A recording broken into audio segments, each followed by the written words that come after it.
This is the last bartender.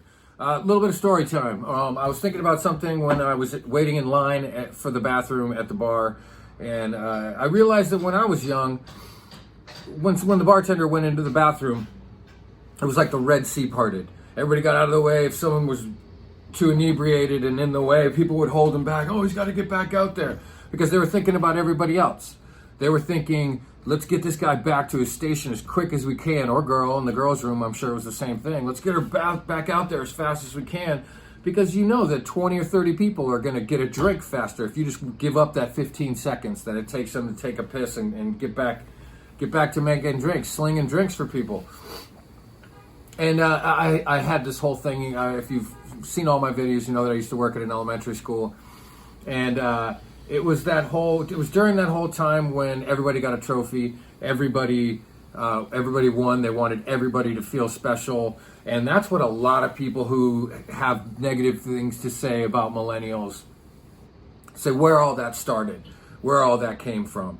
And a few years back, I might have had something smart ass to say about millennials, but I don't anymore. I love millennials. I think that they literally are the future, but I think they're wonderful too, for a lot of reasons.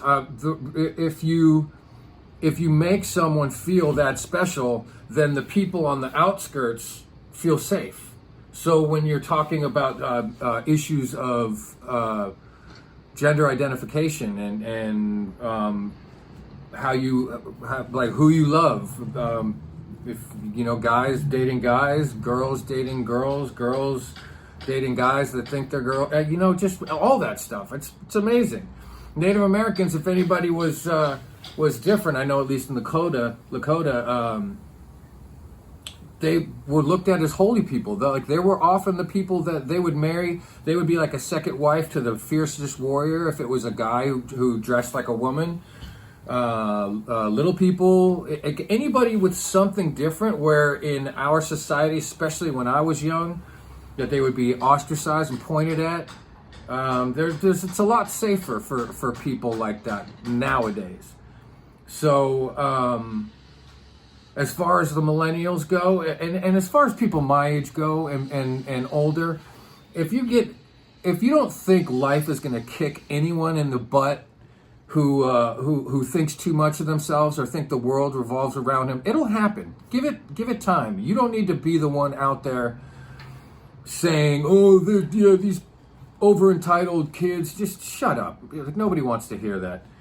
And I'm telling myself to shut up, because a few years ago that something like that might have come out of my mouth, and that's shameful. But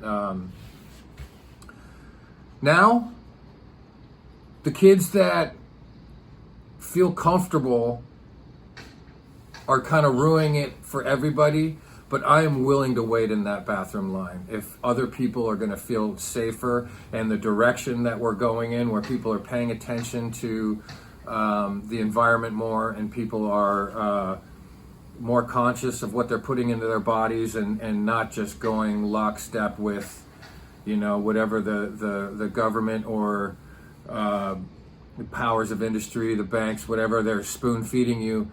People are thinking for themselves, and if the price of that, those kids feeling safe coming out as gay, and people being more aware of the environment, if that means I have to wait in line for the bathroom, I'm okay with that. This is the last bartender. Happy drinking.